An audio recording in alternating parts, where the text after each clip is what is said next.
This episode of Beyond the Sport is brought to you by Tommy Hayes Photography. Tommy has over 15 years of photography experience and has mastered the art of the sportrait.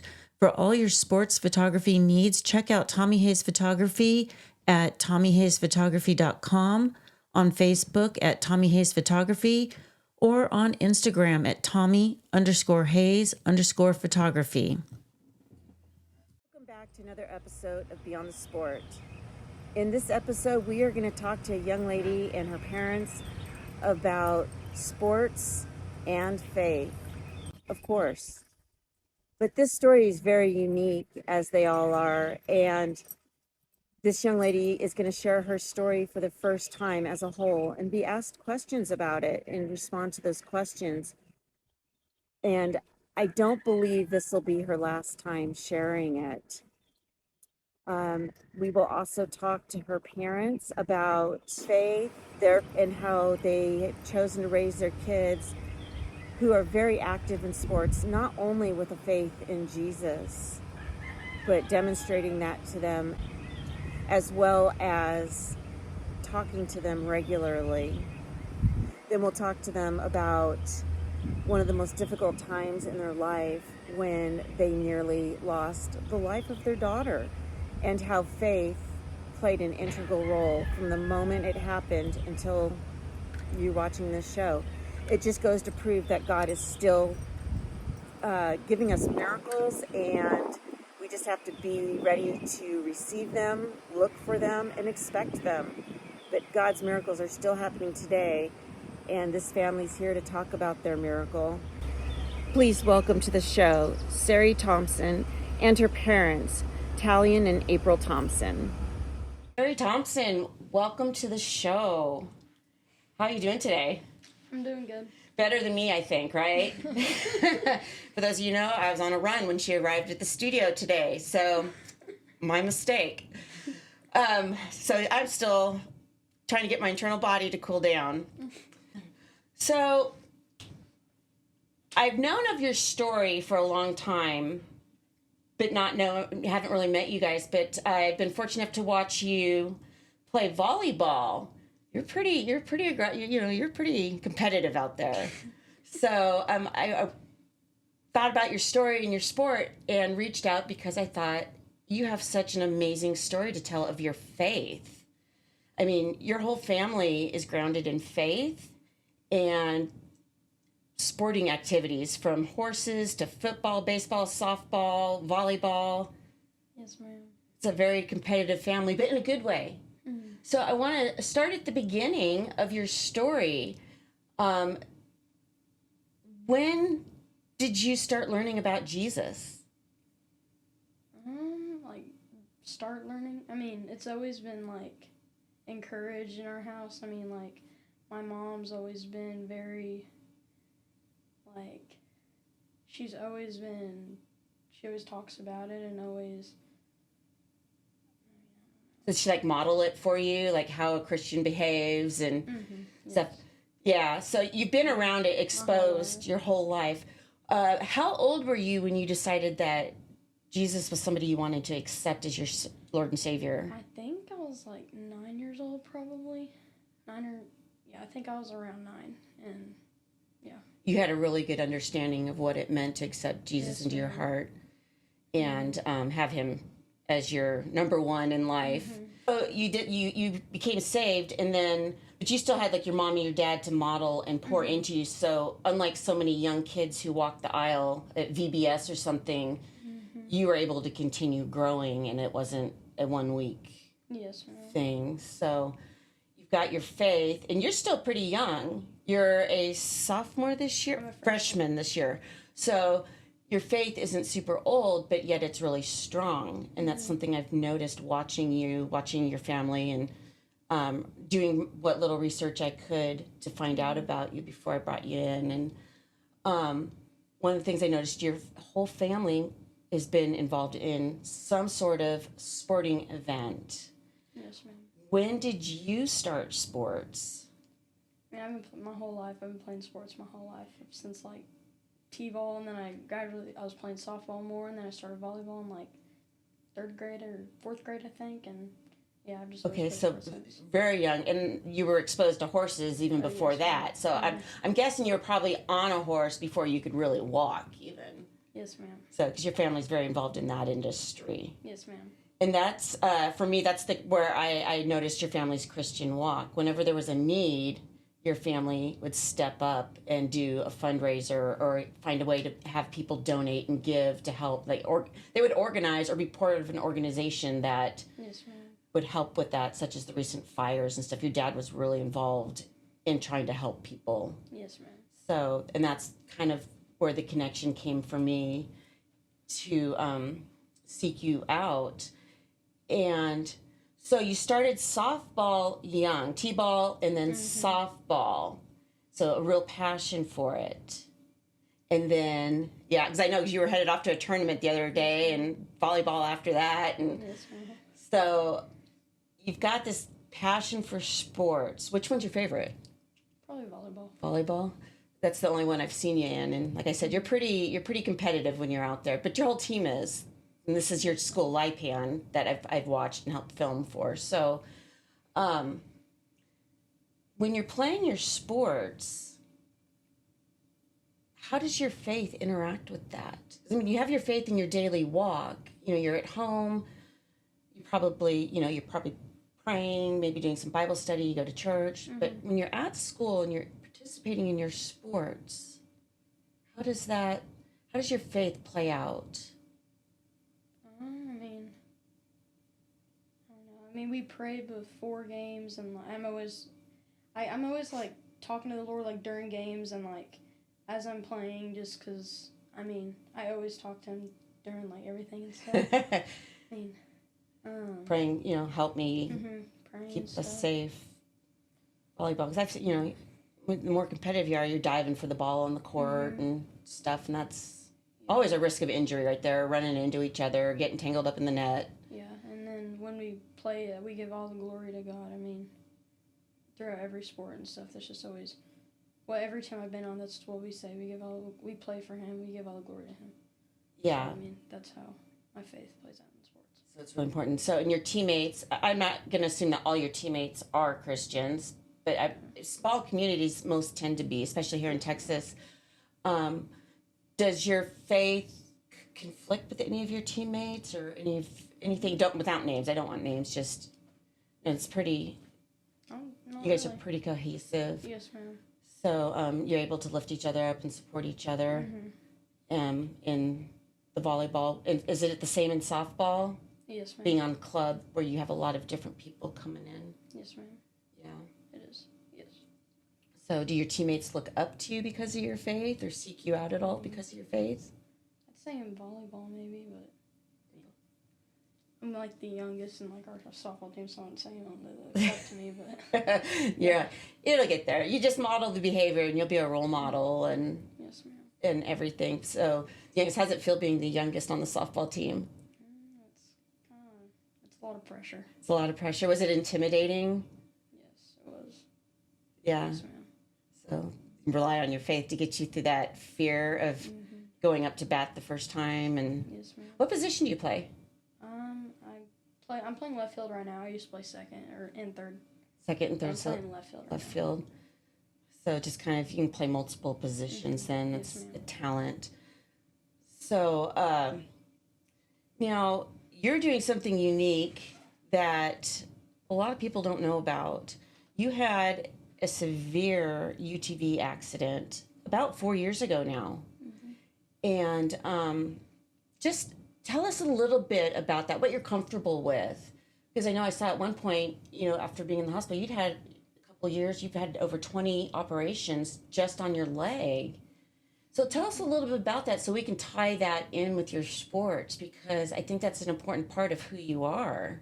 Like tell the story? Or? Well, just whatever you're comfortable with. Like you just want me to tell the story? Or? Yeah, just the basics. I mean, you don't have to say, like, my leg was hanging off by one tendon. I don't know. But just, like, some basics. You had a UTV accident one afternoon, and you were life-flighted. Carry up. Yeah. So yeah, I had a UTV accident. Me and my sister, one afternoon, we were driving up to the house to go meet my mom or whatever, and yeah, and then it it was flipped over, and I was pinned underneath it for a good 30 minutes. Wow. And then once they got me out, I was care flighted to Harrison Hospital, and then they sent me to Cook's right after that. To Cooks right after that. Mm-hmm. What were your injuries? I broke my femur and this femur, and then my fibia and tibia, and then I cut my artery. And then, That's life-threatening right there. That part. That's usually the biggest problem with femur breaks is worrying about the artery. yes, I mean, yeah, that ATV being pinned on me for 30 minutes, that was the only thing like keeping me from bleeding out in like 20 seconds. Wow. Yeah. God, you can see God working there, and you're still here. So, I mean, that's a miracle of God being performed right here in modern times. Yeah. Yeah, and another thing he did was when my dad went and got his tractor because he chained it to the ATV. He was trying to pull it off, obviously, because he was just like, I gotta get my daughter out. Yeah. This lady pulled up in her car, and she got out, and she looked over at me, and she told him, she was like, don't lift that off of her. Don't do it. Like, and he was obviously yelling at her, like, didn't want to listen because this is my daughter. Stressful situation. Yeah. And after arguing, she was like, yeah, I'm a nurse at Cook's, and like that is on her artery. You don't need to take that off of her. And he finally listened to her, and yeah, it turns out if that lady would not have pulled up at that time, like he would have lifted off of me, and I would have probably bled out. Wow, that's a story. I mean, I just got the chills listening to that. That's amazing. A God intervention. Like he was really watching over you through that. So you're life flighted to Cook's. How long were you at the hospital for? I think almost like 50-some days, 60 days, something like that. It's a long 2 months. stay. You were probably ready to go home at that point. Yes. Yeah, because they got to get those femurs healed, especially, and that. And so you've had skin graft surgeries. Yes, and ma'am, I have. Yeah. And then, I had a bunch of road rash all down my legs. That was really painful. And we'd almost think you were a motocross rider. Yes, ma'am. Wow, or decide to slide into second base with shorts on. Yeah. So that's an amazing story right there. So your body's very much destroyed at that point. You're alive because of a miracle. I mean, and now you're back to athletics. How was the journey back?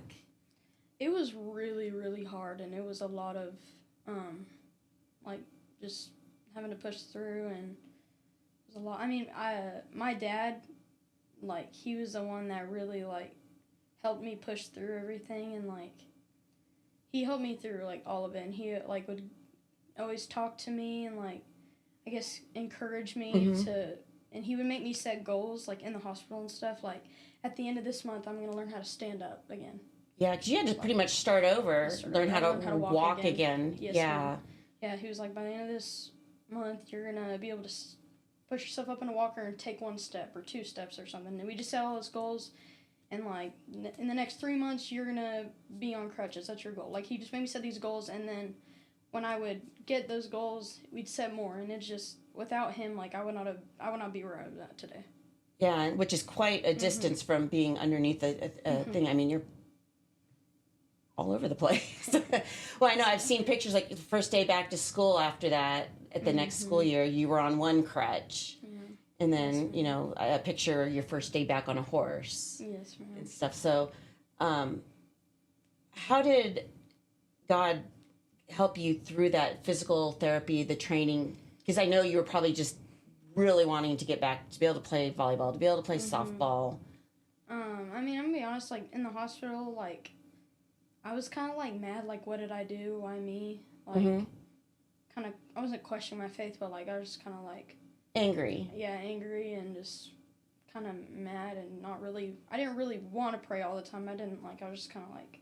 Withdraw and just be angry. And I think it's important that you say these things because other people that watch your story will learn that it's normal and that you can overcome and get back through it all and where to put the focus. Like you said, your dad helped you focus on goals, which probably took you out slowly took you out of the anger and then slowly back into putting your faith in. Yeah, and my mom was the one that was always constantly praying over me, like preaching to me and always telling me, like, she helped me get back on my, like, faith side of Your things. faith walk. Like, she really encouraged me to keep believing and trusting in the Lord, and So, I mean, that was present the whole time. Sounds like your dad's encouragement with the goals, but your mom's yes, faith is really what got you through it. Now, do you look back and just see the whole miracle and the whole process of God working the whole time? yes, ma'am, I do. Yeah. So, that's just amazing. That just makes my heart smile. It makes me want to cry like tears of joy right now. It's just one of those moving stories. So, you do that. You start getting back. What sport did you start looking at first? I'm pretty sure it was volleyball. Yeah, pretty sure. Volleyball. You didn't play the first beginning of school, obviously, because you were on crutches, and volleyball is usually at the beginning. My whole 7th grade year, I wasn't able to play sports. I was just on my crutches and stuff. Just rehabbing. But my 8th grade year, that summer, like between 7th and 8th grade, like I worked really hard to try to make the volleyball team, and I made B team. You did. Hey. I was able to make it. But. Yeah, but you're on there, and that's the stepping stone, and so you just put your trust that God would get you to where you should be. Yes, ma'am.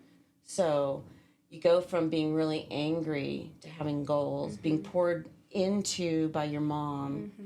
How did that help propel your faith as you made this journey? I mean, it's a long journey from not being able to participate, getting into shape, and then making the team. And did your faith really keep you progressing forward? Was it an up and... It did. I mean, it took me a while to kind of, like, be very faithful again, I'm going to be honest, because I was just, like I said, very mad and just wanted to be angry and just kind of, like, whatever, like, why? What did I do? Like, why is this happening to me? I thought, like, he loved me and I thought he cared and all this, but, yeah, and then, I mean, once I realized that it was, like, he was in control of it all. I mean, I just needed to keep trusting him, and he would get me through it, and he would...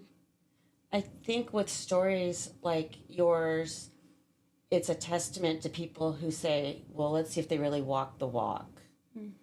And I think the humanity, we're still flawed as humans, so I think the humanity of showing that you're angry and you had moments of doubt of, like, where am I going to go next and why me? I think that's normal, and I think that shows people that even as Christians, we still have human emotions that go with things, but where our trust and faith ultimately lies with God. And, as you said, even in the games now, you guys give him the glory. So you're playing sports again, and you have this faith. How does it help you in the sports during the hard times? I mean, I just know I gotta keep trusting him and just, put all my faith in him. He's in control at all times, and I mean, So, during hard like times. when you guys lose, or you guys as a team, or even you as an individual part of the team struggle, you're not playing as well as you want to, or your team's not playing as well as you want to, or there's a player that's you're like, they need to get their head in the game. I mean, I guess.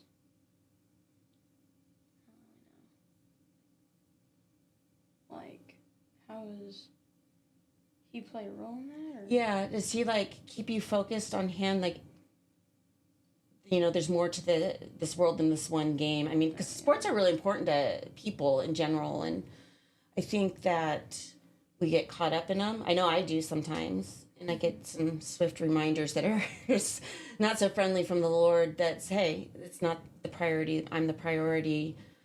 But when we're in the game, emotions are running, or especially if we lose, the ultimate sadness or the ultimate anger at that. How do you keep it in perspective? How do you keep all that in perspective? How does your walk help you keep that in perspective? I mean, it's just him constantly reminding me, like, look how far I've come, and, like you said, it's more than just a game. I'm a child of God. Like, this sport does not define me, and it's not who I am. I'm not a volleyball player. I'm not a softball player. I'm a child of God, and I mean, he just constantly reminding me of that, and that. Yeah, That really it's helps. defining. Yes, ma'am. Yeah, that's a big thing to know at your age. That's not really something that I learned until I was in my 40s. Even though I was a Christian for a long time, people do, especially in Texas, get wrapped up in their identities and their sports. That's why I was asking, and that your priority is not that you are, I mean, you play volleyball, you are not a volleyball player as your identity. Or you play softball, but you are not a softball player as that is your identity. And I think that's something that's really important to learn. And a lot of sports people don't realize that. So when their sport's over, like you might get lucky and go on and play college ball in one of the sports, or even get onto a semi-elite team later. But for a lot of people, it's over, and they're really lost afterwards as to what they. Because they were so focused on the sport all their life, and that was like That they define put them. that as a priority, and define them, and once it's over, I mean, they have nothing left.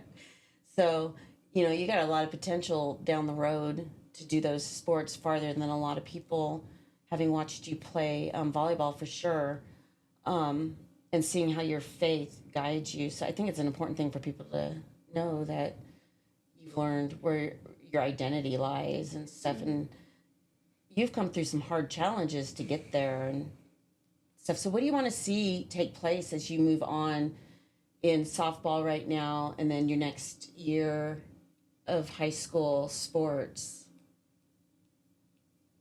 What do you mean? What do Are you eyeing state titles? Are you eyeing just making some improvements?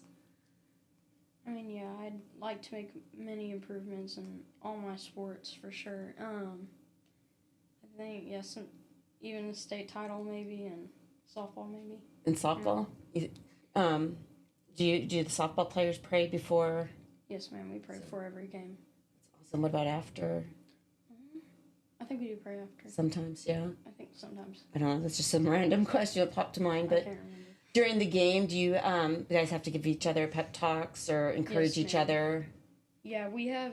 Yeah, I'm blessed to be on the team with a lot of upperclassmen that are very encouraging, and they know that I struggle with confidence and stuff during the games, and they'll always come talk to me, and whenever I need them, they're just very encouraging. Yeah. That's awesome. Mhm. And you've got words of encouragement for them that are based in faith in your walk. I think your walk shows a lot to people, and like I said, on the volleyball court, seen your sportsmanship even, and I think that says a lot to people about your character, and that's really wonderful.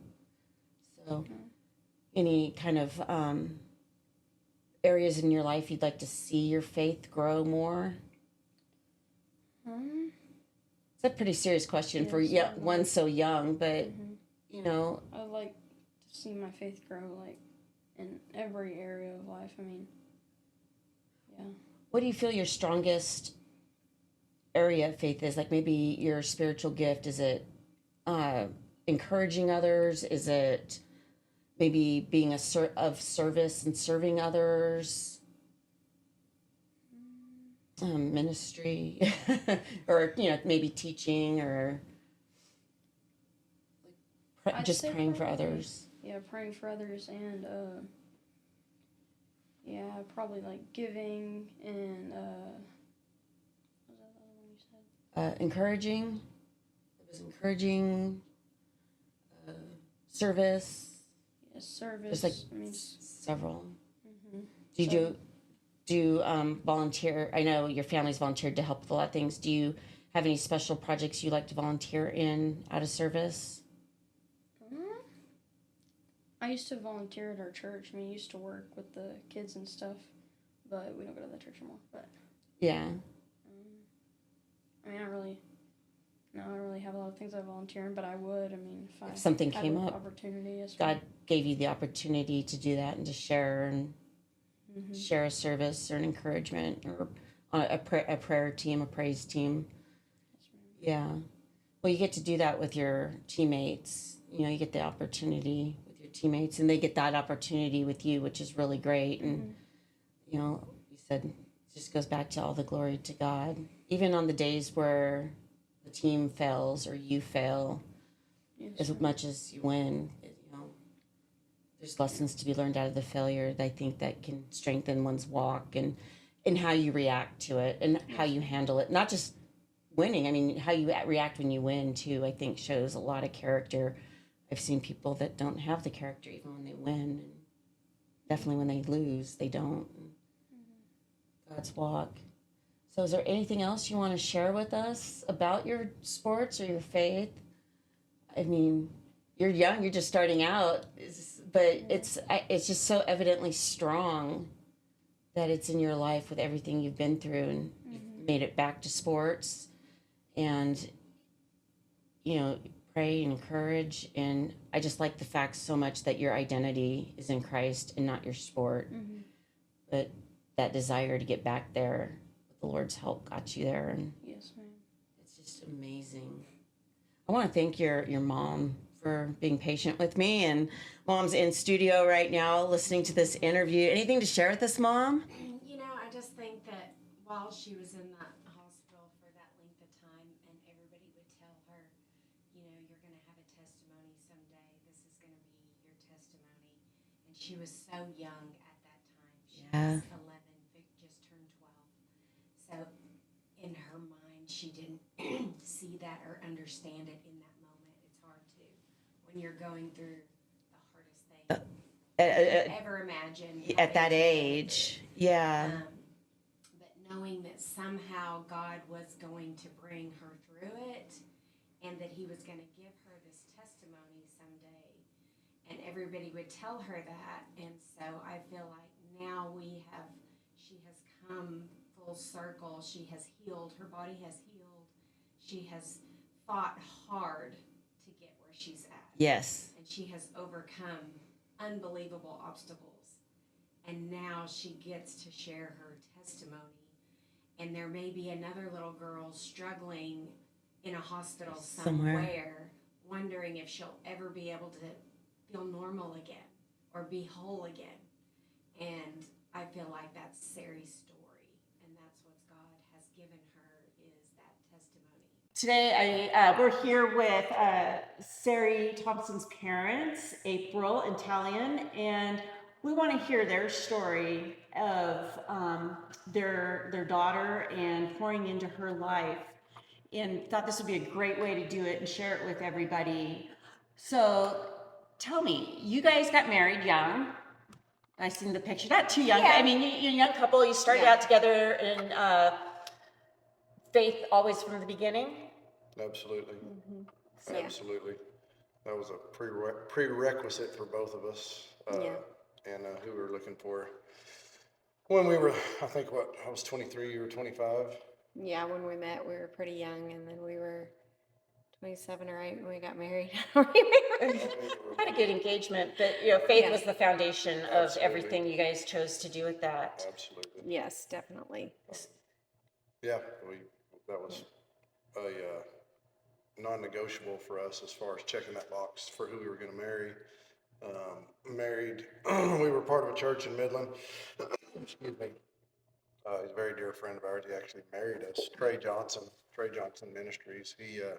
He's kind of been our mentor, our pastor, spiritual father. He's guided us through a lot. He's our guy. But we were with him in his church in Midland as we were engaged, going through getting married. He married us.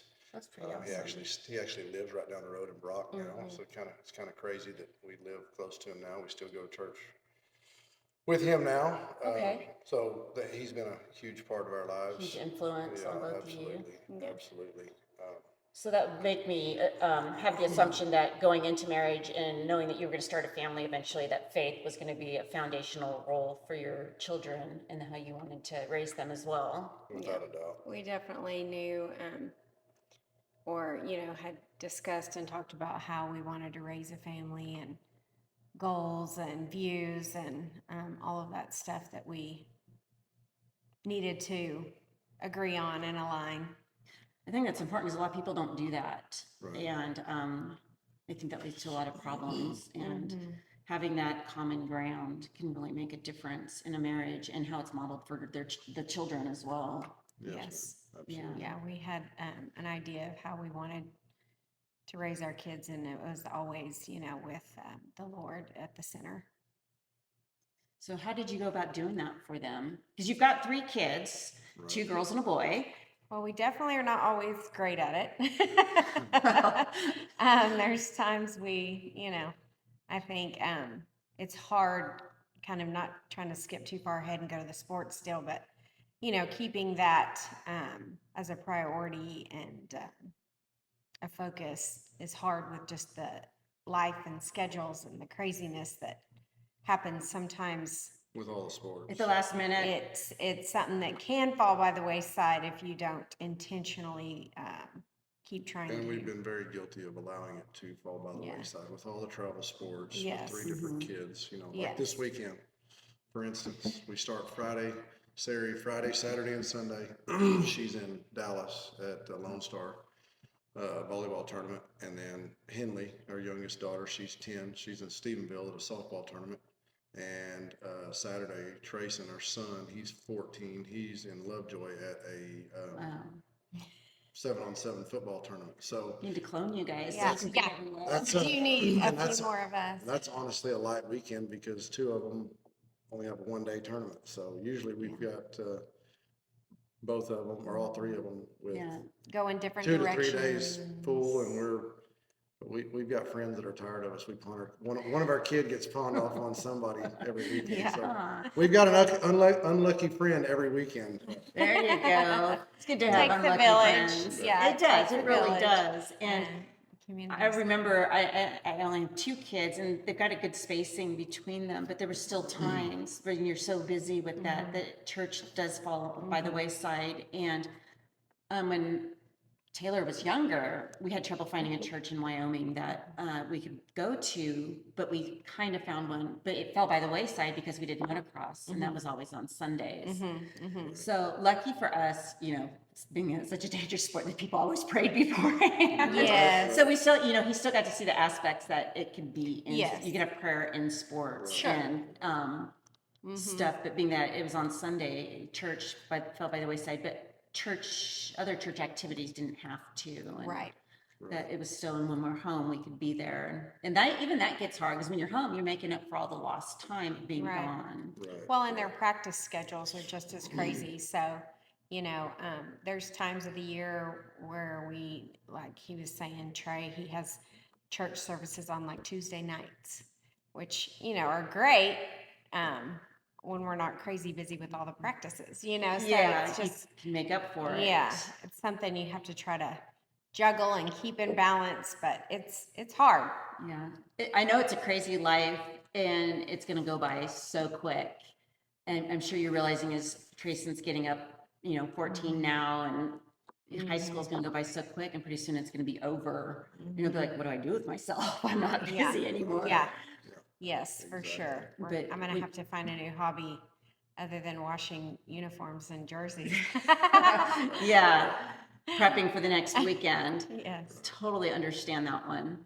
So, what are some of the ways that you have poured into your kids over the years as they've matured and come to different levels of being able to understand a walk with Jesus and what it means to them, what it means for their eternity and here now as well? Yeah.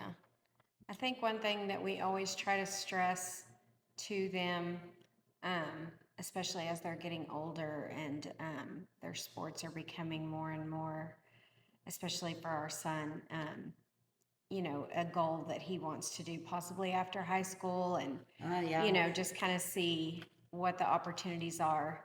But always suggest that his identity is not in his sports, that his identity is really in Christ and who God has created him to be. And if that's sports involved, then great. If God's plan for him is through sports, we're there There's a win. every step of the way. But it's a And win if either it's way. not, then that's not where his identity lies. And so that's hard, I think, for a young kid to try to grasp, but he does a really good job, and Sari too, as far as just knowing who they are as a child of God and Yeah. what he created them for and their purpose whatever that may be. Yeah, and that's something she said in her interview with me. And as I said, I went back and re-listened to the interview last night, and that's definitely something she talked about for a good, when I say good minute, I don't mean literally 60 seconds, but she really did talk about that, and that she knows that's where her identity is. Yeah. And We've I, actually had that conversation. We've had it before, but in the last 2 weeks, I've had that conversation, just me and Sari, and then also Tracy and I. And I think as a coach, because I've coached my kids in most of their sports, I think that there's a wide open door to explain to these kids and show them who they are in the Lord through failure in sports. I think when you look up and you see that look on their face when they've come up short, they've let themselves down, let their team down, I think it's a really good opportunity as a coach, as a dad, to talk them through and say, listen, hey, that didn't go our way, but you got to understand, you're not a volleyball player. You're not a softball player. You're a daughter of the Lord. That's your identity. This is just what we do. what you get, And you're blessed my enough to be able to do. Son, you're not a quarterback. You're not a baseball player. You're not a second baseman.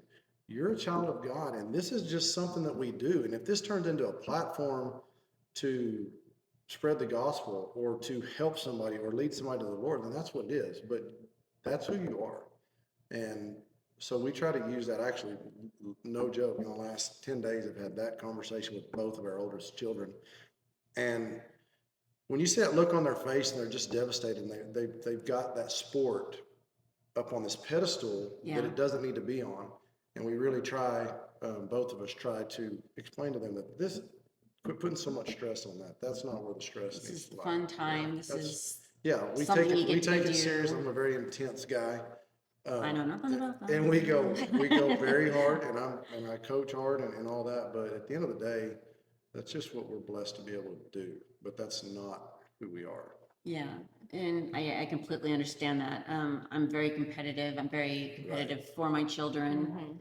But at the end of the day, it's, it's an opportunity. You got to do something. Yeah. And then use that as your platform to a lesson learned. Or Right. I think even in the wins, there's lessons. Absolutely. Talk, humility in the wins, even. Very much so. I've seen both sides where Yes. you've seen the humility in the Yes. win, and then seen the celebration. That's, I mean, it's not celebrate, because it's not wrong to celebrate. Sure. But the like I'm rub it in your face The celebration. ones that you can't hardly be happy for them because that kind. of how they maybe handle it. And we have those conversations a had that lot conversation about lately, it's too. just as important how you celebrate as how you fail. Yeah. How you handle yourself, and because that's also a representation of the Lord. Yes. So people are going to watch you. And if you are somebody who wants to be a leader or somebody who the Lord gives that platform to, they're going to watch how you handle success, and they're going to watch how you handle failure.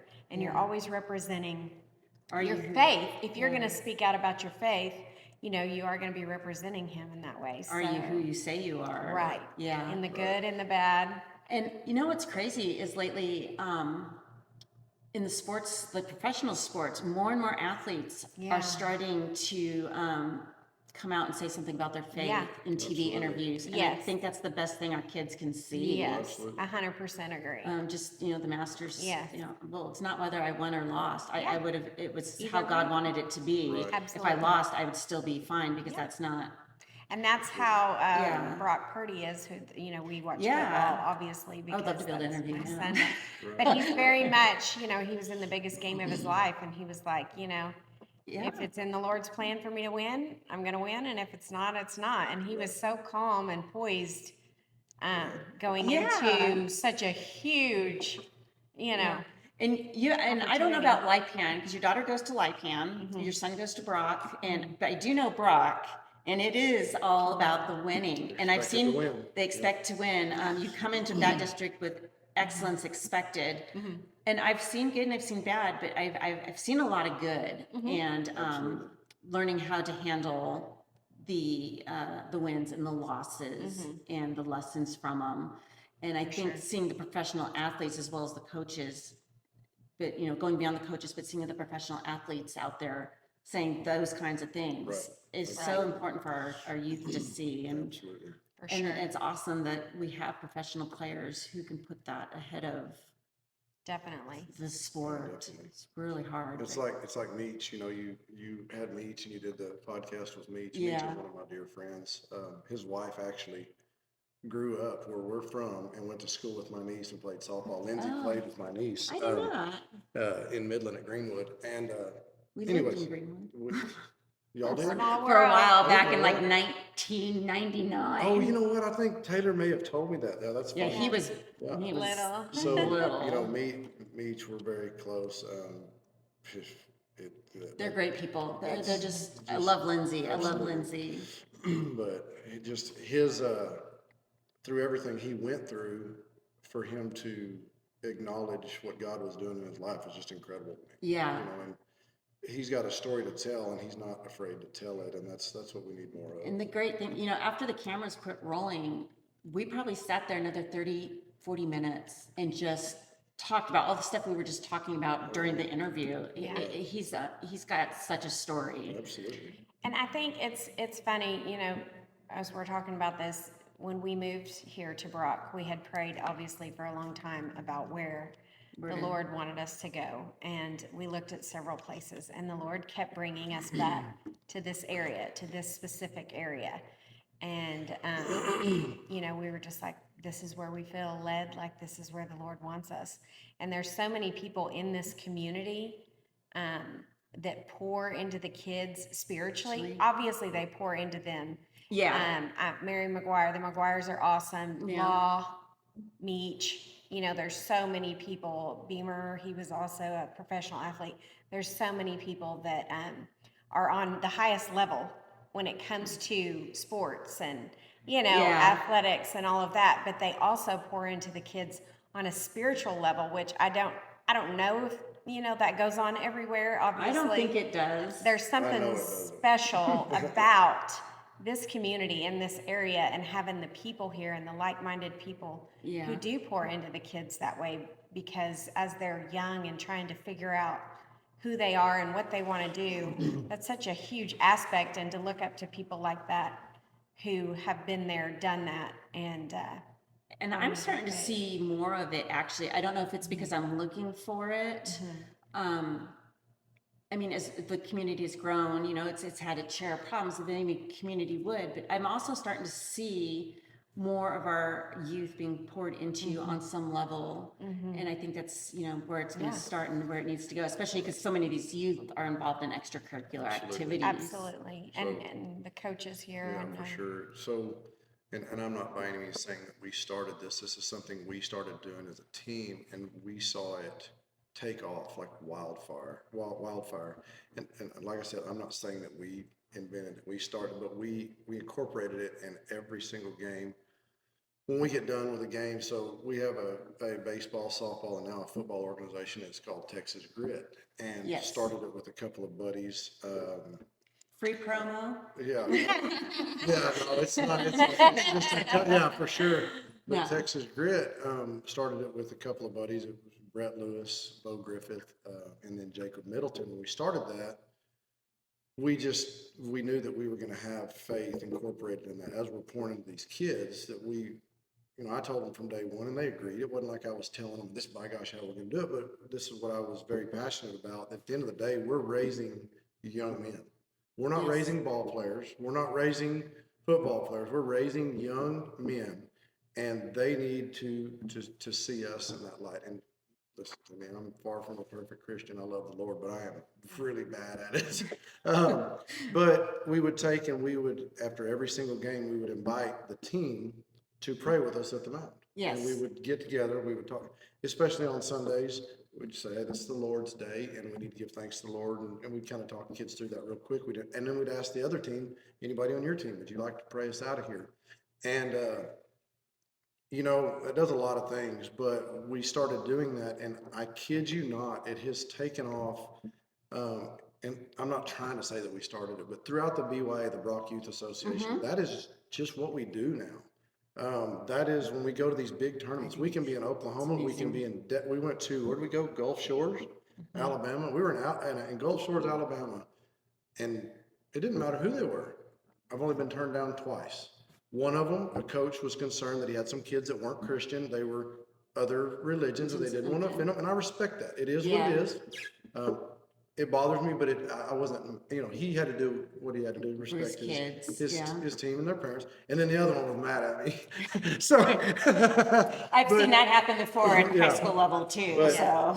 and like another But most thing, of the time, they're always usually willing to, at the end of the day, after you've played a game, come together and pray. and it's helped me, and I'm very, very competitive. Sometimes I am too competitive, but it's also helped me. I mentioned it in our parent meetings, before the season, said, at the end of the day, we can't have everybody chirping at the umps. We can't have everybody, we've got to handle ourselves in a way that at the end of the game, me as the head coach, I've got to be able to go to that other team and say, would you guys like to go before the Lord with us and thank him for this opportunity? And if we act a fool or we don't handle our business correctly, and we're not perfect at it by any means, but Yeah. that's a way of explaining to them, like, let's handle our business right. So at the end of the day, I can do that and I don't get a bunch of pushback like, oh, now you want to be Mr. Good Christian or whatever. Yeah. It is. So Well, I've talked to other coaches, mostly at the high school level, and not just here, but and same thing as Christian coaches that they talk about as hard as they try to represent Christ, they fall short. absolutely. And they know, I think the big point is they recognize that they do, and they can go back and repent for it. And they said they've even used it as opportunities, from the kids, hey, I screwed up as, a Christian. As your coach, I did this and screwed up, and this is how I should have handled it. And I think that's an awesome opportunity. And that's one thing I've seen too, is the praying between rival teams. And only one time have I seen it not happen.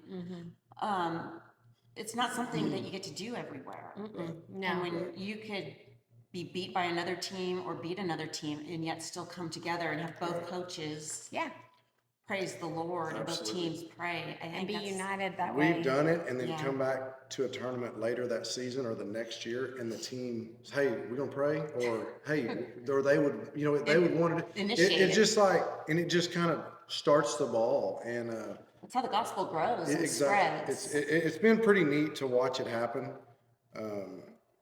Yeah, we had such a great group of guys with that team when we started that out that was just all in. That's awesome. And they still carry it on now. I mean, our boys play on different teams, and we have another, softball Texas grit, but it's something that they've carried on and kept and incorporated. And so now the kids just know this is part of what we do. This is what we do. We meet in the middle and pray. Absolutely. And that's so important, and to be so thankful, and then that spreads out, and they go to other games and do it. And those teams, and it's just And really what it's all exponential. about at the end of the day, when the game's over, we're going to give glory to God. It yeah. inadvertently just creates a sense of humility across the board for both teams immediately. Yeah, no matter who won or who It lost. doesn't matter. Yeah. You can just see the humility across the board with all with both teams. It's pretty neat to watch. That's a really neat thing to see. I just hope that in this day and age that things like that continue to happen, and we have a generation of kids and parents even that need that and need Yeah. to see it. Who've Yes. never really been exposed to it. Right. So I'm also, I didn't know that's what I've seen your posts on Texas Grit, but I didn't realize some of what it was about. So it's really neat to hear. Right. So let's get on to something that's actually one of the hardest times in your life. Was your accident, not your accident, but Sari's accident. She was quite young, and I remember hearing about it. I read about it like everything in this community on Facebook. Right. Didn't know you guys or, who you were, oh, this girl got in an accident and had to be care flighted and stuff. But then I learned more of the story, and then I sat down with Sari, and it was such an amazing story. God was present. You don't say God orchestrates somebody to get hurt, but God used this from the initial moment of it happening to this very day, being out on the field, being able to proclaim what he's done. And it just still gives me the goosebumps thinking about the story. Now, she rolled the UTV coming home, and I told April, first I was like, why is she 10 driving a UTV? But then I thought about it. Okay, my son knew how to drive at 10. Right. I knew how to drive at 10. My son was driving the pickup while we loaded hay bales. Exactly. So, Especially when you it's live just- on a ranch, it's a We're- little Yeah, bit and you live on a more ranch, and that's just the common. way it is. And when you live in the country and you're 8 miles from town and Yes. 50 miles from the front door because you guys have a large property. Yeah, takes a ways to get from one end to the Yeah. other. Yeah, we're probably a little bit different than a lot of your families that let their kids I do don't that stuff. know. Reason I say that is because it's a tool for us. We use it. Kind of Yeah. like what you're talking about. See, when I learned it wasn't a tool. Right, It yeah, was- we- but my son learned it was a tool. Yeah, exactly. We use it to feed horses, whatever we're doing out here, moving cattle around, doing different stuff Yeah, like you that. need it. So our kids have got to get from one end of the property to do different things and get to their horses up there at the barn so they can ride, do whatever they're going to do. Yeah. And so it's something that they've been doing for a long time. And Sari wasn't a bad driver. She was the kid that would bump into stuff, not the kid that would go fast and just be a fool by any means. And literally, it was a matter of this much. She was going around that curve right there. in the Oh, corner. uh-huh. That Too curve, fast. and she was going fast, but if she would have stayed on the asphalt, it wouldn't have been a problem. When she got off the road, her skid mark was that far off the pavement. And it about took her life. Yeah, it really did. And when I learned what happened from after that moment, I was just like, God's hand was in that the whole way. And then I also thought, who am I to judge? I put my kid on a motorcycle, Right. 2 wheels. So So- Sari and Henley both were in there, and they were coming this way. She came around that curve, and she laid it over. And at first, we thought she just ended up underneath it, but no, it actually threw her out, and she hit the fence and bounced off of the fence back underneath it, Oh, wow. and then it Landed on her. drug her. And her Now, 6-year-old was with her, and she ran from there all the way up here. 6 years that's a old. big run for a 6-year-old. It really was, and a scared 6-year-old at Yeah. that. Yeah. Well, she just had this accident. And She's she- seen her sister there. yes. So she was still in the car, she was hanging on inside the, Inside the UTV, cage. and so The, Sari told her, go get help, go get mom and She had the dad. presence of mind to do that after that. The console flipped up, because Henley, remember she had that Yeah, mark? The gash. console had flipped up, and it kept her in. Held her inside, Wow. She it had- kept her from That's coming She had another- bruises, she had bruising right here, and that just where it went over, that flipped up, and it just kept her in there. Yeah, Another from coming miracle out. right there. Absolutely. We were building this house, and we were up here looking around, and she comes running through that gate, and we both knew it was Sari. We knew it. Yeah. Immediately. Well, she told me, and you reacted the way any dad would. Get there quickly and handle the situation. Yes. And I think you did what I would have probably thought, or my husband would have thought to do, get the tractor and let's get this thing off of her. And this is, my friend Ginger, we have this thing, there's just this group of us 4 ladies, it just so happened, and it just God's timing.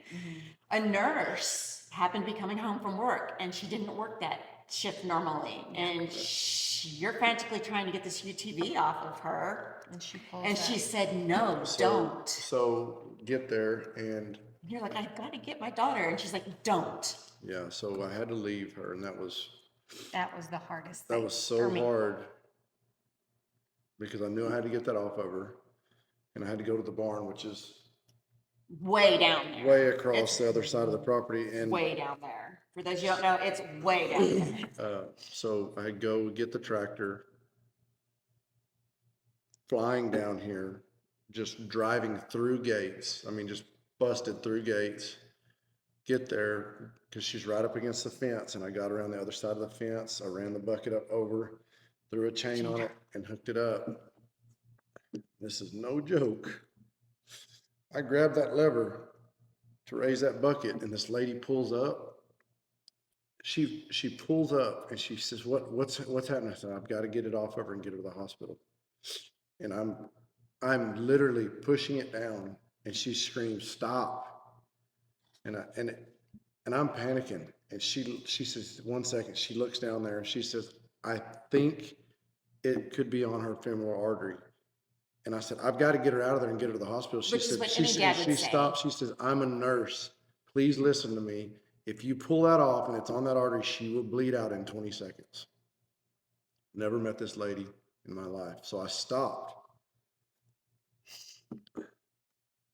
We waited for the paramedics. Which Brock has great paramedics. They came out. Uh, They showed up. It was a ready, set, go deal. I lifted it. They pulled her out, put a tourniquet on her, drove her down there to the baseball field. The helicopter was there. And they loaded her. They wouldn't let me on the helicopter, and I showed my rear because I felt like I should have been on that helicopter with her. I think that'd be And- any parent's natural Absolutely. And, reaction. I remember as we were waiting for the helicopter to land in the back of that ambulance, there was a lady, she was a paramedic, and I don't remember her name. And she said, do you want me to tell you what they're fixing to have to do to this leg? I said, no, ma'am. No, ma'am. In Jesus' name, that will not happen. That's not going to happen. Just told her to stop. She stopped. She was very respectful. That's good. They load Sari, and at this point in time, we didn't know if she was going to make it. We had absolutely no reason to believe that she was going to live through this when she got on that helicopter. None whatsoever. And we couldn't go with her. We couldn't anything. It's a long drive to Harris and over to Cooks and stuff. A friend drove We don't her. know. My nephew drove me. We got there, and we walk in there, and the doctor, the ER doctor, the surgeon, comes out, and he's talking to us, and he says, I need to discuss with you the decision we're gonna have to make on this leg. Her leg was not cut. Her leg was mangled and mashed almost completely off. Up in her femur area, there was only 20% of the soft tissue on the outside of her Wow, leg that was intact. Femoral artery was cut. it's cut. She would have died right there if that lady wouldn't have been there. Mrs. Popek Okay. is her name, and she is I a know the name. I don't know her true, personally, but I know the name. true angel from God. That woman was sent by God to save my daughter's life that day. Without a doubt, nobody can convince me any different. But anyways, that doctor came out. He said, we need to discuss what we're gonna have to do here. Well, I said, no, sir. No, sir. I said, you don't know the God that I serve. I said, you're here to do your best work, and my God is going to take care of the rest. I said, can I pray over you? He said, yes, sir. He let me pray over him. I prayed over him. He went back in there. When he came out, the whole waiting was horrible. 6 When hours. he came back out, his was in eyes were about that big. And he said, we've got a pulse in that leg. She went 3.5 hours without a pulse in that left leg. Got a pulse. We were nowhere near out of the woods. They did an artery graft. At that point, it was about, I think it was A about, repair. They did a repair at that point. They didn't do the graft till later. a repair. Are you sure? Mhm. Anyways, As they, much as they they can. repaired it. But it was a short graft. Either way, it was, when did they do the graft? Not till they went in and they had to go in and flush and flush and flush. Mm-hmm. And then the artery started bleeding, so they went in and did a graft at that point. That was a later surgery. Okay. Anyways, they, And it was 23 plus surgeries later. Yeah. so Wow. did that, got that situated, and they still were in the mindset that they were gonna have to amputate that leg. That was their mindset for, I would say, at least 2 more weeks. They had an external fixator, which is kind of a hard deal to explain, but say, you know how you normally put a rod in? Mm-hmm. Well, instead of they couldn't do anything There's- internally because of where it was at, and they were just trying to salvage the tissue and everything else. So what they did was they ran a rod outside of it and just basically 4 bolts into, just to Okay. hold it So straight. it's similar while to they- like the halos they put Yes. on people. So it was an external fixator is what they call it, and that was put in so that they could try to go through here and salvage the tissue, and all that. So they did that, And she was in that for, how long was she in that? That was the last thing they did before they sent her home. Was they took that off and put the final rod Put the in rod in. right before we were released. So that was the very last surgery before they sent us home. So That was like surgery number 16 or 17. It's hard to believe how many surgeries she's had to go through at such a young age. it was like every other day. It was every day for a little bit, and then it was every other day. And so they ended up fixing, they put the artery graft in. And I think the first one was about 5 or 6 inches long, maybe. And we're in there one day, and they decided to start physical therapy. Physical therapy, all they wanted to do was just move it a little bit, just a little bit, because she was laying there, just laying flat. And Yeah. so we were standing there, and so she had a wound vac on, and those hoses on that wound vac went from her all around her thigh area down to the bottom of the bed to the reservoir with the pump on it. And it was on this side, and I was standing, so the PT people came in and they asked me to help them a little bit. So under her left leg, she had a pillow under her calf down there. Okay. And they wanted me to lift that up real slow and slide that out so they could straighten her leg out all the way and just move it. I mean, just a little bit. Well, I slide my fingers underneath there, and they're getting ready to pull that out, and they say, okay, ready, we're gonna lift it. And I think there was another nurse with her foot. I mean, it was a collective, it was Just a trying to group be effort. so careful. All we're gonna do is pick her leg up this far, and when we picked her leg up, she let out this blood-curdling scream, and both of those tubes went, I mean, blood red. They just filled with blood immediately. Wow. And she's screaming, she's panicking. The nurses, nothing against the nurses, but they were shell shocked. I don't think they were expecting that. Obviously, I went outside to the charge nurse and I said, listen to me right now. I may be wrong, but we need to treat this like that artery just burst again. That blood went through that tube. Treat it right now like that artery just burst. Do not let my baby die. She did it immediately. They called in that code, whatever it was. I mean, everybody Came hit the running. room. Chaplain, I mean, I'm talking about everybody hit the room. Wow. This lady, and I cannot remember her name, this nurse gets in the bed with Sari and is holding pressure. It burst. On her femoral On that artery. femoral artery. She went straight into surgery, no pre-op, no nothing. She went straight into an emergency surgery to go repair it again. That moment was no different, no less tragic than the initial accident. We're wheeling her back, and my daughter's screaming at me, Daddy, don't let me die. And I'll never forget that because I was so helpless, I couldn't do anything. My 11-year-old daughter was screaming, Daddy, don't let me die, and there's nothing Daddy could do but pray to my God, and my God saved her. It's comforting, reassuring, amazing, awe-inspiring that our God is so great. Yes. I can't even.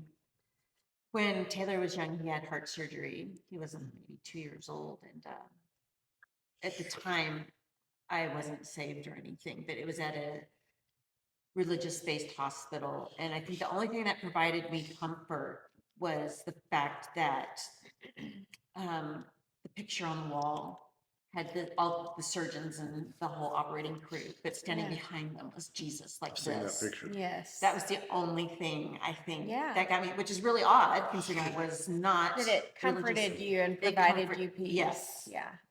Because there's nothing, you're You're you're helpless. so helpless at that point. And Taylor's wasn't life or death like that, but you still worry about your kids. I can't Scary. even Absolutely. Yeah. fathom, but that our God is so big. So she had 3 artery surgeries just on the artery. And then, I guess really to just put it in perspective of, the artery had to be remade. 3 times. And at the end of the day, it still failed.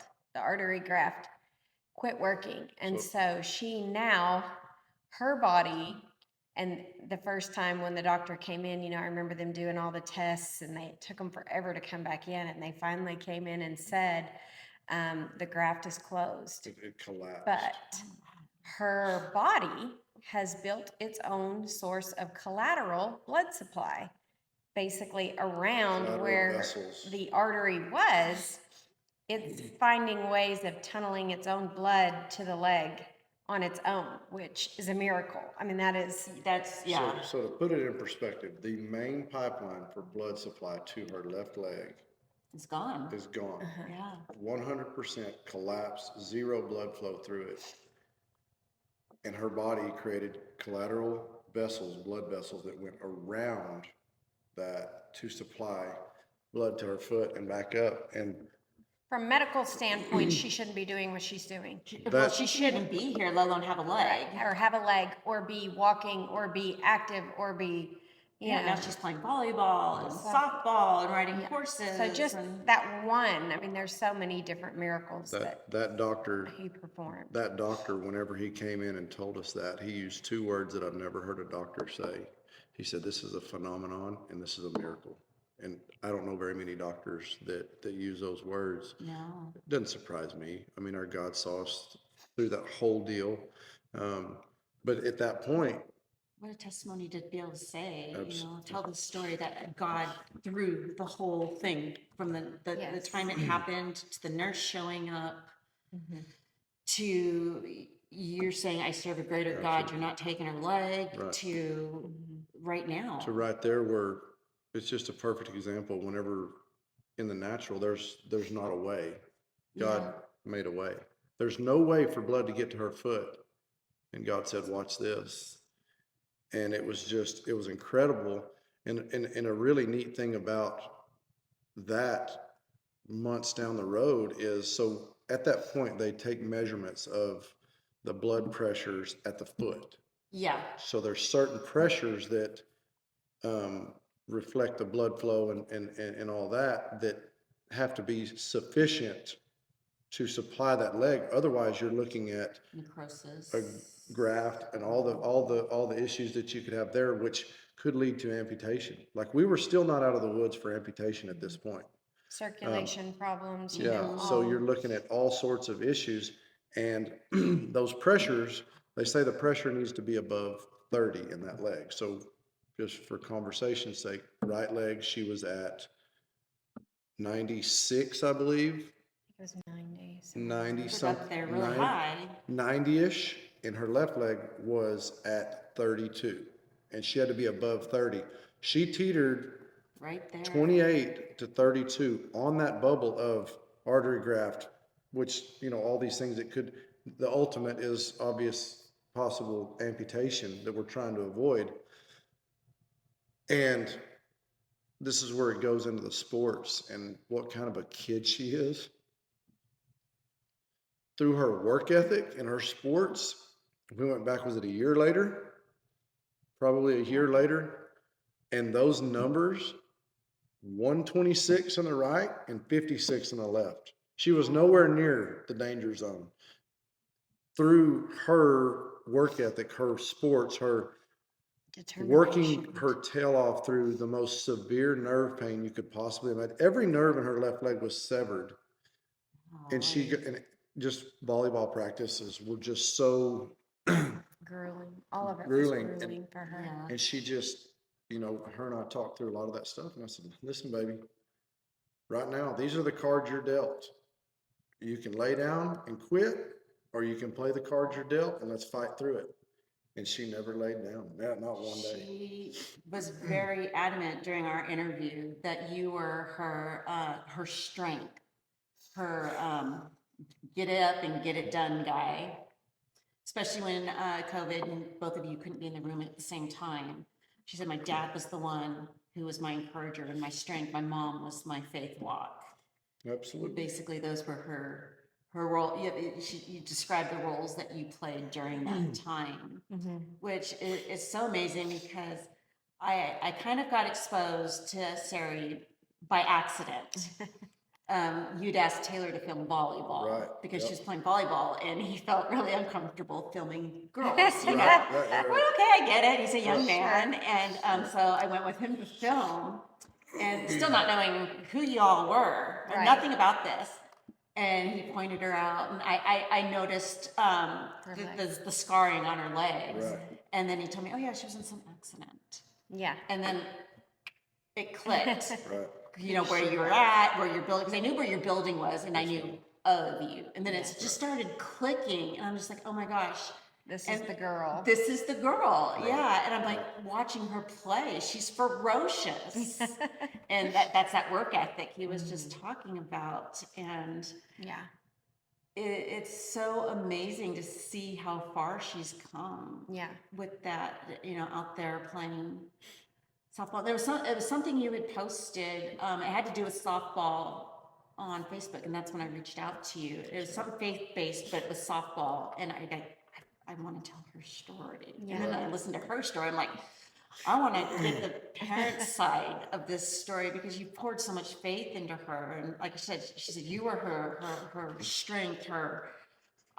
Come on, you can do this, kind of her cheerleader, and you were just the one that prayed over her. Because she even admitted, you know, she was angry, and We had to walk through that. a lot, you know, the journey that we went through in the hospital because we couldn't both be there. She Yeah. needed him for certain things, and she needed me for certain things. Yeah.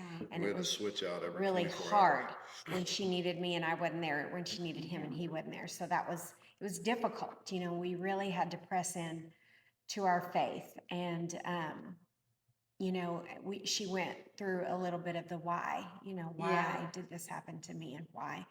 And, you know, you can't answer all those questions. for Maybe them. not ever this side of No. heaven, But, you know, we just kept praying for 100% healing. That was our prayer. 100%. We're not going to stop praying till you're 100% whole. You're whole. You're going to be whole. And for me, whole was her getting to walk again, you know, be Yeah. a normal kid who could walk and do normal things. I never really thought she was going to even be able to, sports was even a thing in her future. It was just something, I just wanted her to be able to live a normal life. So obviously God exceeds far beyond even our own expectations. we put him in a and, box sometimes. so- Forget he's so much more. Yeah, we kept, you know, we just kept telling her, you're going to be healed. The Lord is going to heal you. He is going to restore you to health and to wholeness. And this will be your testimony for him someday. Someday he will use this and you may help another little girl. You may She's help, already done that. you know, so we Just knew recently. that he was going to use her and he was going to use, you know, the journey that she went through and went on for other people. And we just had to keep believing that. And We never, ever weakened. We never, when it came to her being made whole, we never doubted it. We leaned on the Lord, and that, I don't know how we did that, but we never, I mean, never. It was so, we were so firm in that the devil, the only way he could get to me, I would have nightmares about teaching her how to run again on one of those, you know, you see those guys with an amputated leg Yeah, running yeah. track. Yeah. With the carbon fiber. I had dreams or nightmares or whatever you want to call it of us down there at the turf room, me teaching my daughter how to run again like that. But even in that dream, I was like, this is not going to happen. But if it does, we're going to fight like hell. We're not backing down. My baby girl's going to be fine. We're going to play the cards we're dealt, and here we go. But it just, we never weakened. There was never a time where we thought that this is not that going he to go wasn't our going to way. heal her. We didn't. I mean, I We can knew honestly that say he was. that the doubts never, ever leaked in. Our God was so strong. He was there with us every step of the way. And Sari says that I was her strength. That is the craziest thing I've ever heard. She was my strength. You have, that little girl's strength. She's impressive. She's quiet, but she's She's- impressive. She has such an inner strength. She That would be is in there incredible. and she would, when I got down and when I would get to where I was just, yes, we knew where this was gonna end up, but just when you get down and you're struggling as a father and you can't let your kids see that, or as a mother, and you can't let your kids see that, and she just light up the room with something of it's gonna be fine, or it's gonna be, I mean, I tell people this, a lot of people, they just hope that one day they get to meet their hero and get an autograph or a picture taken. I'm raising my hero. Right now, I want to be like her. I want to have her strength. I want to have her compassion for people. She's my hero. Her So strength is awesome. what got me through it. It's just really awesome. Gets emotional even for the people that don't know her that well. Yeah. We had so many, and I wrote it all down in a journal, things that happened along the way, Yeah. because I had some PTSD afterwards. And so there was a lot of things that I didn't want to remember, or I would, so I had to write it down so that I could have a point of reference. How far you've come. Well, and just the miracles that took place, because there was too many to even remember or recount. So I wanted to make sure that I wrote them down so that we could go back. But the nurses that would come in and tell us, just what Sari's story, and watching what she had gone through, and watching us, just continue to trust the Lord, and the doctors. And there were so many people that we had come in contact with in that hospital that knew what she was going, because for a while we were the only ones there. It was Yeah. COVID. And so it was emergencies only. There might be a kid come and then leave the next day, come stay a night or two, but we were the only ones that were there, and we didn't Full-time. leave. And so we were at the center of a lot of people, there wasn't hardly anyone else in the hospital. So, Your walk was very much it very present much to them. was, everybody Not was just your journey, invested in too. her. The nurses were invested, the doctors were invested. It was, I can't even hardly explain what time it was, but It's hard to say that this happened on purpose, but yet at the same time, the testimony that you all were able to present from the very moment it happened until this moment right here, just even right at the beginning, Yeah. my God is bigger. When and I, agree with what he says over what the doctor Yes. says. It's just, that was the start. The doctors see Immediately. it first, then the nurses see it, and when it happened and I had to lay on the ground with her while he was getting the tractor, and all of the chaos was going on, and I was just laying on the ground with her head in my hand. And she said, "Am I gonna die?" And I immediately started speaking the word of God over her. it's a The testimony Lord for had her. given me a strength, and had given me right then and there. I said, "You're not gonna die. And I am going to plead the blood of Jesus over you, and he is going to heal you. Your angels are surrounding you. Your angels are watching over you, and you are not going to die." I mean, right from the start, your testimony to her about faith. Faith. Right, Immediately. immediately. Immediately. The instant. It was like, "Okay, Lord." The first thing I said to him was, "No, please. No."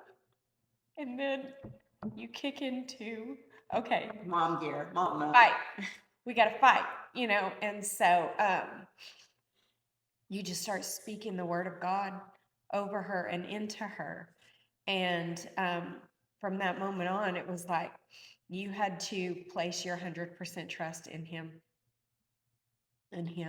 From that moment forward, it was 100%. Okay, Lord, it's all you now. This is all you. And those are things that she, I know, has taken away from that experience, because like I said, she said you were the one that gave her the faith strength during this whole journey. And now It's life altering. I It can was in imagine. that moment, it's a life altering situation. And so, like he said, this is now the cards were dealt, and we have to do, what we What have can to we do. do with them? Yes. So it's 100% put your faith and trust in the Lord, and you don't waver.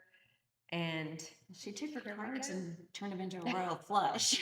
So she has definitely taken the hand she was dealt and made it the best possible scenario you could ever have. So, well, watching her play volleyball, yeah, you'd never know that she has gone through this. yeah.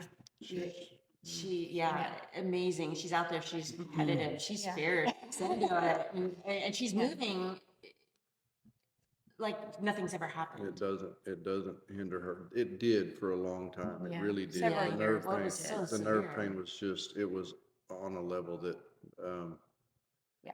you know, I'd sit there and I'd see her hurt and she'd come home from practice. I had to sit out for a little bit and you know, the nerve pain. Running So and- when her leg would get tired, there was less blood flow. So to me, I think that it would activate this Fatigue. severe nerve pain, the Kind fatigue of and like when you, maybe when your foot goes to sleep, and it would but just you be something like, and burn. it it was like, hurts. she said and it was burn. like fire and like It would like burn. somebody was, she Needles. felt like somebody stabbing her in the legs. And just to see her continue to fight through that. And it's like I told her, I said, at the end of the day right now, you can quit or we can play the hand we're dealt and we're going to find a way to win. I tell my kids all the time, find a way to win. No matter what your situation is, find a way to win. That kid won and won. She got, you know, we have her volleyball coach now. Her name's Candy Emerson. And this lady, she's been amazing to Sari.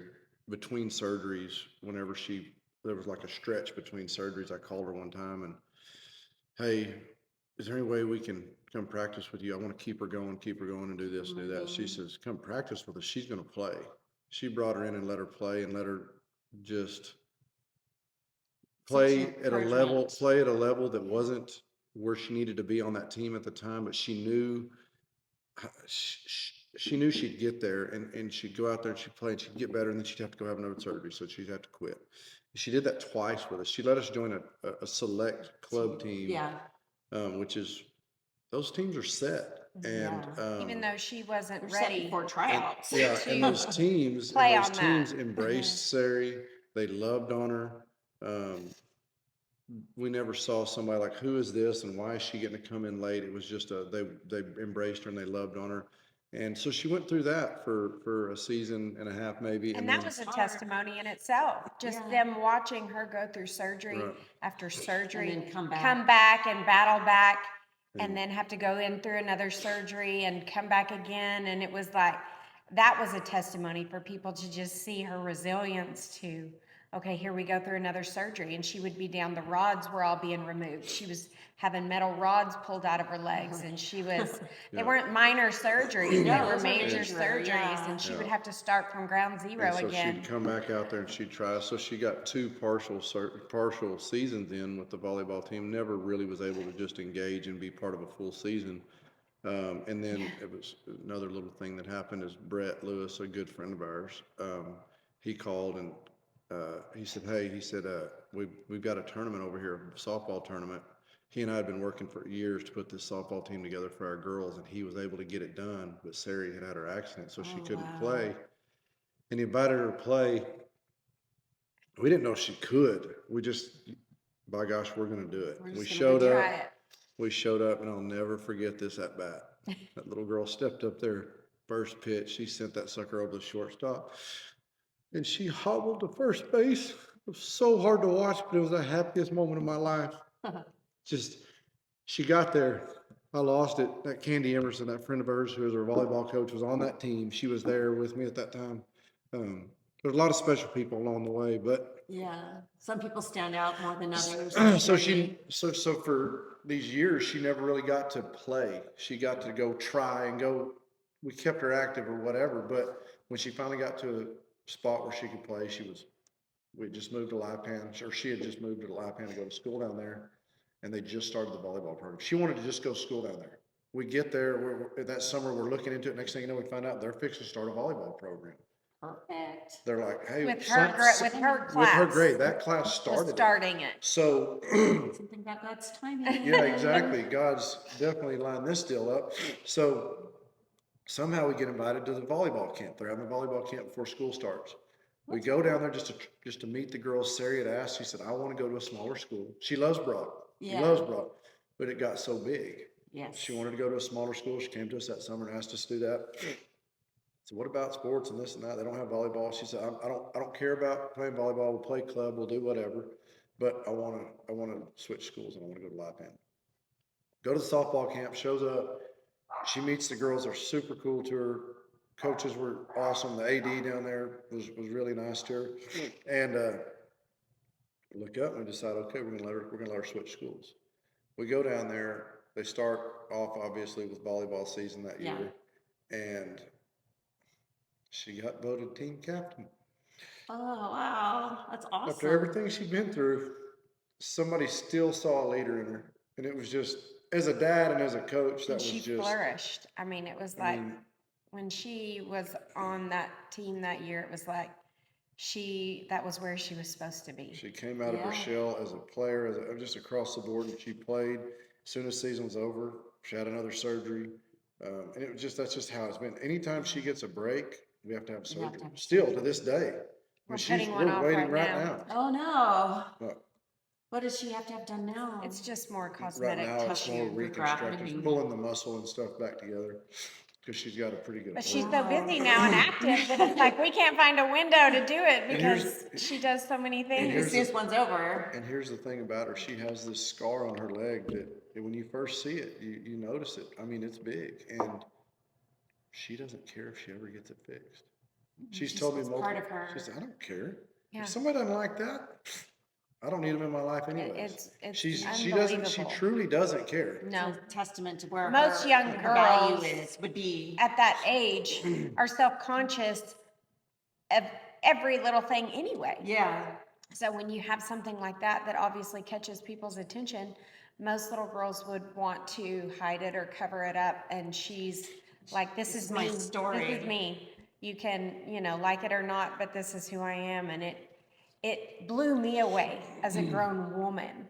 Knowing that we would probably go, okay, well, what Yes. does this take? And I was how like, do if get it rid of doesn't bother her, why should it bother me? You know, Wow. she'll go to the Parker County rodeo dances every night. She'll wear her shorts, and she's not here to hide anything. She doesn't care.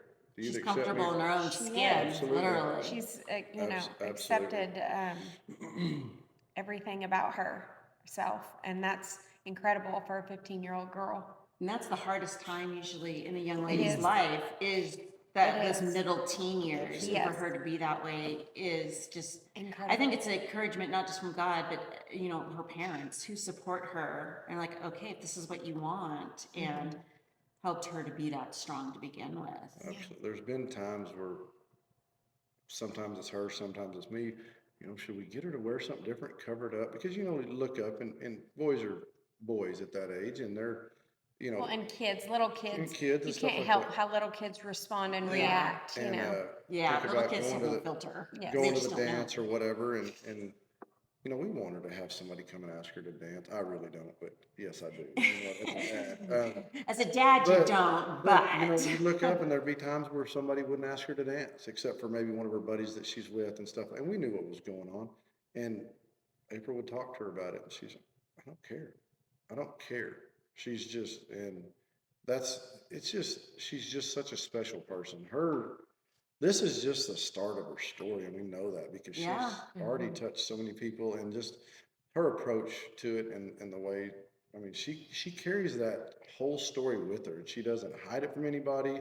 The scars, it's and that's a opportunity for that conversation too, not just about the accident happening, but God working all the way through it, including into her sports. Like I came back because God healed me and made this blood flow to my leg, and now look what I can do because of what He did for me. And she doesn't like to really relive it and recount it a lot. She's very sort of wants to move on from that aspect of it, and but she definitely uses it as her testimony. Yeah, she, I wanted to be very careful when I approached her. Yeah, with it. she doesn't go into the details of it much. I don't know that she's ever really sat down and talked with me or you about and just She gone doesn't through the whole like deal. to talk about it. We've talked about bits and pieces of it, but it's She didn't even know that her artery wasn't working until about a year ago, and somebody asked her.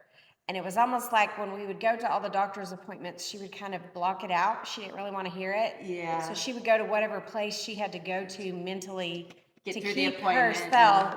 And so she didn't even listen to what they were Right. saying. We would have to explain to her, this is what they said and this is what that means. And so about a year ago, we sat down and said, you know, your artery doesn't function. It's closed. But your body Is a miracle. created its own blood supply. Right. And you're a miracle. And so just for her to even wrap her mind around that and know that God had healed her, he had answered our prayers, and it didn't look this way like we maybe wanted or thought it was going to look, but he did it his way. And And his way's always better. it is. Because if it had been another way, you know, maybe she would have had that amputation, but because it was his way, It was even her better. leg is totally healed and she can run around Yeah. like any normal Like any normal teenage girl. teenager. Yeah. I mean, other than the scar, and you know, you can definitely see where she has had major trauma, but you wouldn't know other than, you know, if you saw or noticed the wound area. God has done You an know, amazing she's just work in incredible. her. And I think as she gets older and becomes comfortable talking about her story, she's going to impact a lot of people with it. Absolutely. And I think, you know, having parents who've poured into her this way and set the examples and the encouragement is definitely going to be part of that story. She couldn't have done it without you, and you guys as a whole couldn't have done it without God. And it's very evident. It's evident his hand's been in this the whole journey. He walked us through it. I remember at one point, and it got so overwhelming for both of us, and we were both.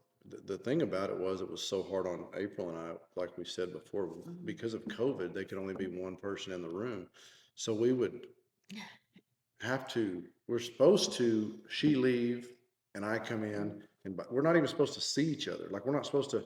So Near each we would other. sneak in and meet at the bottom of the elevator every day when we switched, and we would take communion and pray together Every day. literally. Every day. I mean, it was a 2-minute deal, but it was something that it didn't matter. One of us would break a window and break in the hospital if we had to. We were going to do that before we found a switched. way to do it. Yeah. We didn't get to That's see each other awesome. other than that for 60 days. And then when they had surgeries, they weren't keeping me out. I made Yeah, sure that you I need got in both there. of We were in you. there. They tried multiple times, and I said, listen to me, you don't want to pick this fight. We're not going to fight over this. I'm going to be here during her surgeries. And they Yeah. finally, There was a few that would just turn their head, even though they knew we weren't supposed to both be in there. and They would just sort of, we would We go, don't see you. We don't see you. we would go sneak off during certain and find a room like a, to pray or be together. and just be together and pray or You just need do that it. time as a couple, even just to connect and We- talk and share. And we didn't get what's to do a going whole lot on. of that, but we would just do that so that both of us could be there while it was going on. Yeah. And Well, that's in that the hospital. connect. exactly. That's that connect that you need as a I- couple, even if it's just praying together. I remember after ICU, when they got her out of ICU, because we were both able to stay for that, right? We both stayed for the most part in that for about a few days. A couple days. A They let couple us of days, like, stay like with her in right, ICU because together. at that point in time, it was touch and go, period. Like there was no guarantees of life, much less amputation. I mean, those days were that serious and that crucial. So Yeah. they let us stay together. As a man, I couldn't, I was at a spot where I couldn't handle it. Yes, we found a way and leaned on God, and we were able to do that. I'm not strong enough to do that. I don't know how I did it the first time. I promise you I couldn't do it again. But I remember I got to come home and change clothes for the first time. And part of my deal every day is I try to work out, do something, some sort of workout. And I remember I went and I ran. And I was so overwhelmed, and I didn't know what to say. I didn't know what to pray. And I just screamed at the top of my lungs, Jesus, Jesus, Jesus, for probably 30 minutes while I was running. I didn't know what to say. I didn't know what to do. I was bawling. And I just screamed the name of Jesus. It's a And hard run. I finally, he gave me a peace that it was going to be okay. That's whenever I felt like it's going to, okay, all right, now suck it up and get your butt back in there and be a dad. But that, anytime now that somebody gets in a position that they don't know what to do, that's a friend of mine, there's so much power in that name. Just say his name. There's power in his name for And, sure. and, Or in and blood.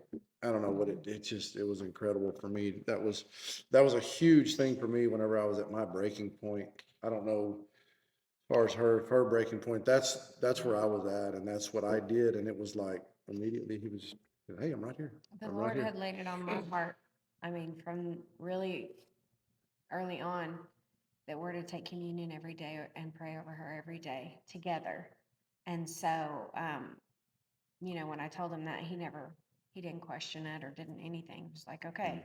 And so every day we would take our grape juice. I carried it with me. It was like my little bag of my lifeline. I had my Bible, I had my grape juice, I had my crackers, I had my essentials that I would take with me every time, we would switch out and we would meet in there, and it was like, okay, we're taking communion.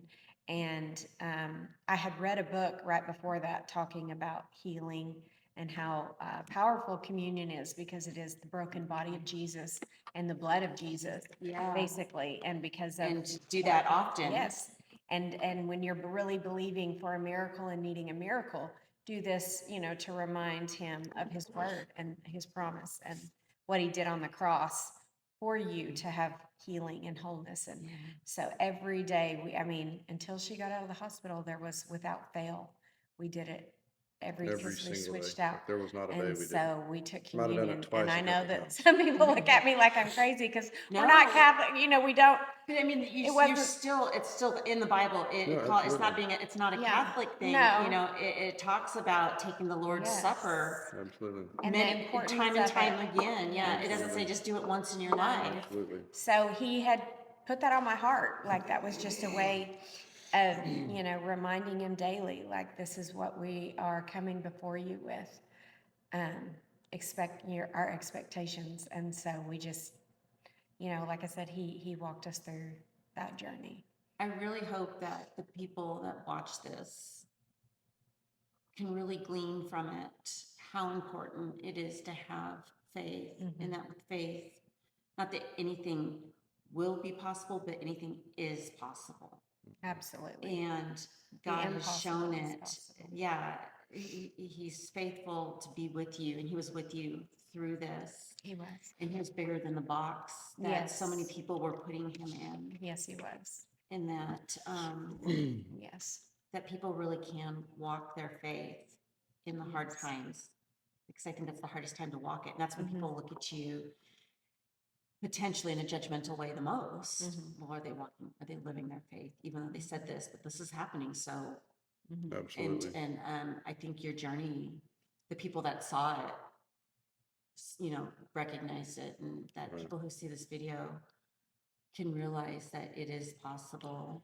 And We've it's necessary. It is. That was the only way we survived it. But we've already had several times where people have had, crisis or emergency, or family members or friends of ours who have had situations. And so, not that we have any kind of great, wisdom or whatever to give them, but just this is how we survived it. And this Well, is I what know we did. You had reached out to And- me, and it was about prayer for a little girl. Now Yes. Sari's had a chance to minister to this young lady as well. And Been multiple already.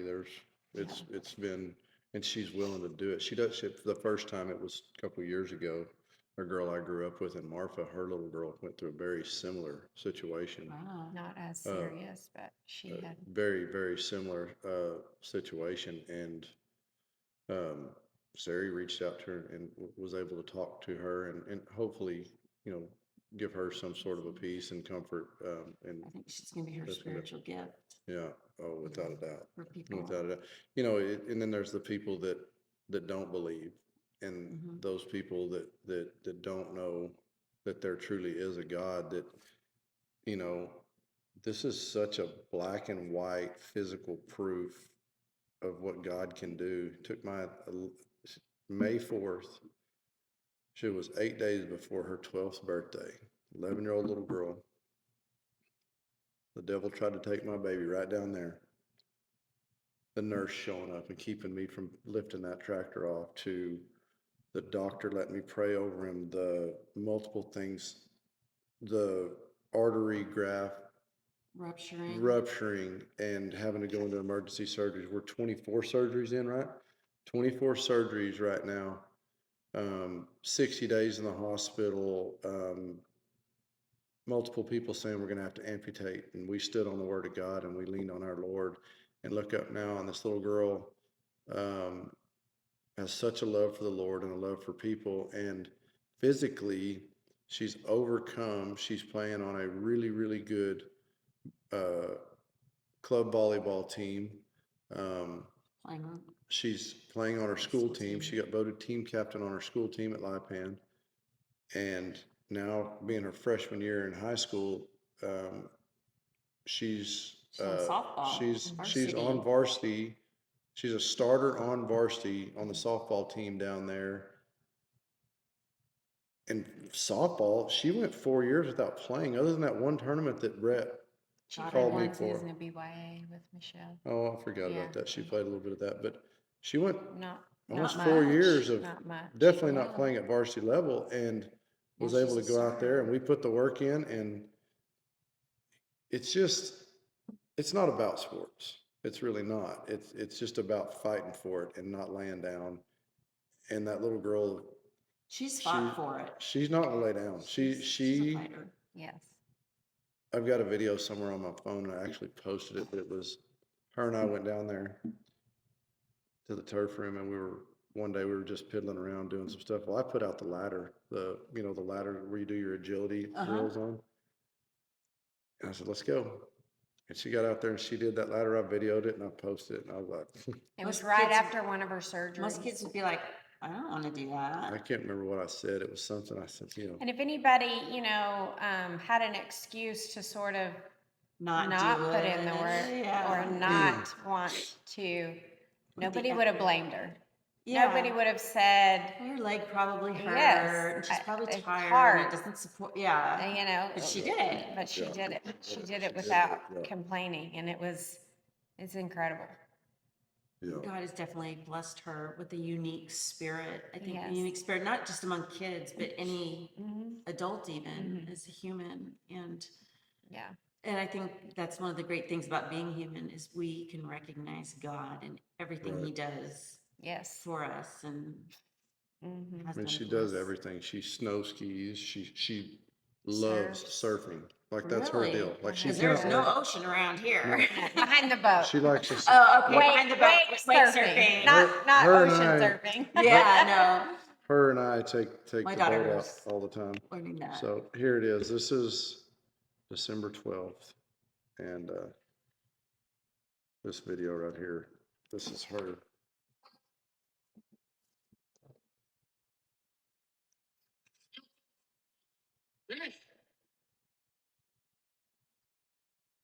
That's incredible. That's like Like- amazing. This was just at a point where She That's was learning amazing. how to walk again and run again and do it all again, because the video of But then her. to take it and do an agility ladder and Yes. run she is still had all the metal was still in her legs, all the rods and all that stuff was still in her legs at that time, and it just and that she could do that. she And just it's like, she's okay, I'm gonna tackle this and I'm she's She not gonna gonna lay had down. a metal plate down her calf with 16 screws in it that went all the way down the front of her shin of bone. her shin and tied into her ankle. She Ow. had 2 rods in both her femurs that, tied just into to the hold hips them in and the knees. place. And so. My hips already ache and I don't even yes, have rods in yeah. them. Right. Gosh. Oh, yeah. So little by little and piece by piece, and I did. I prayed the Lord would take it all out. I said, Lord, I don't want her to have any metal in her body. And little by little, it was like, let's We take got it it all out. out. Let's take it out. Let's take it out. Her body And is just she just amazing. healed more and more and more and more. And God just continued to do his his work, and it just was. And he's not done. No. He's not done with her. Oh No, my gosh. he's And I don't even mean from a healing standpoint. I just feel like her story is so much more. When I interviewed her, I'm like, there is so much more people need to know about this girl than just she got in an accident and she plays sports and she believes in God, and that's more important than sports because, well, it is more important than sports. But this, I mean, where did it start? And it obviously started before you guys were even married. Absolutely. And that laid the foundation for everything that she believes in and the testimony that you were able to give because your faith was already so strong before that. It's inspiring to me. You know, it was really incredible too, you know, being here in Brock. You know, we haven't always lived here. We moved here 7 years ago, and this community, you know, when something happens and you know that you're in the right place.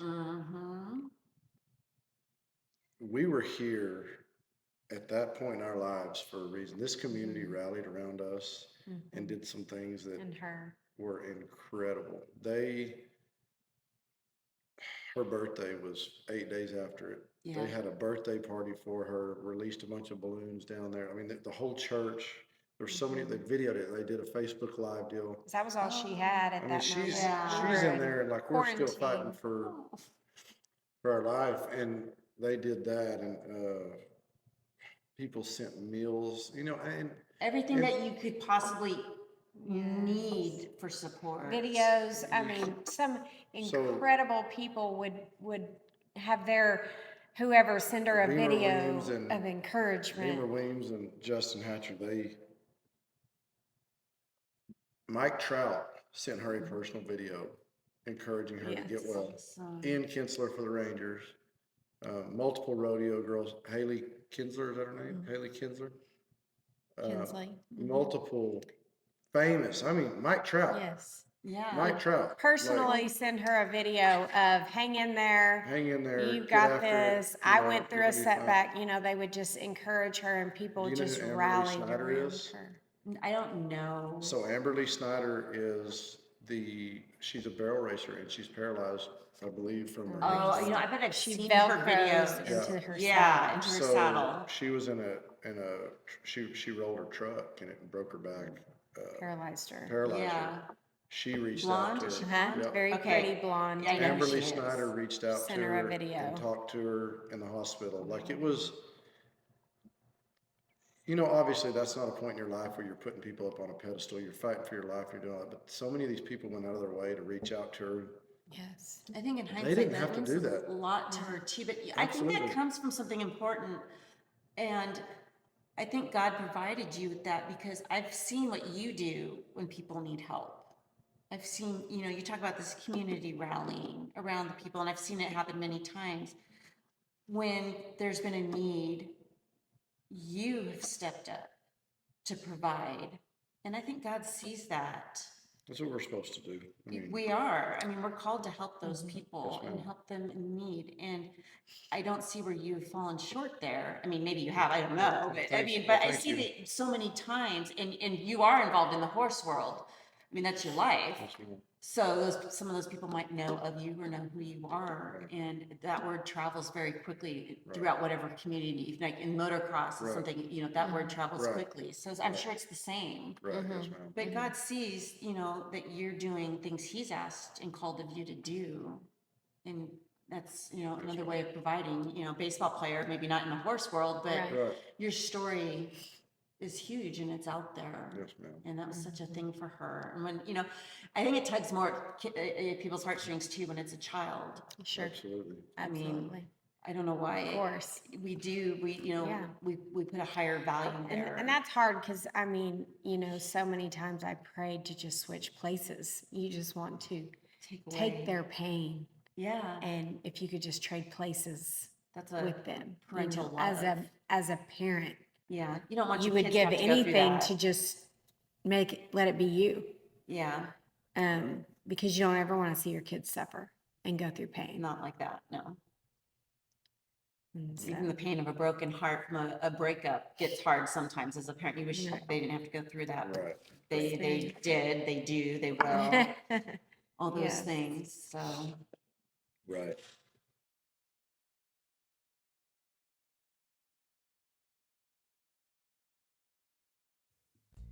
Thank you for watching and listening to this episode of Beyond the Sport. If you would like to reach out to us, please feel free to do so. info@l4mediacompany.com. And if you know of anybody who you think would be a great influence and have a great faith story to tell in sharing their faith through their sport and through their life, please reach out and let us know. Thank you, and God bless.